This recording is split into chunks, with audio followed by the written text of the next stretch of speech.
আসসালামু আলাইকুম দর্শক, এই যে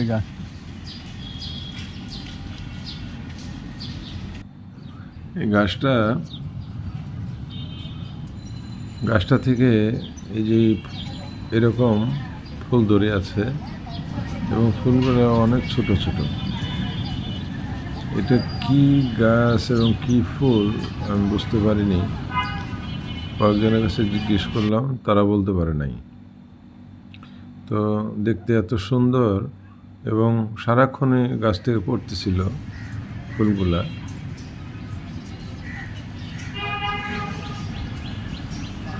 দেখেন অনেক সুন্দর। এই যে এগুলা মাটিতে পড়ে আছে, অনেক ফুল এত সুন্দর দেখাচ্ছে, মাটিতে পড়ে আছে। এই যে এখানে অনেকগুলো একসাথে জড়ো করা, কিছু ময়লা আছে। এখানে অনেক সুন্দর ফুল, দেখতে অনেক সুন্দর লাগতেছিল। এই জন্য আপনাদের সাথে শেয়ার করলাম। সবাই ভালো থাকবেন। আসসালামু আলাইকুম।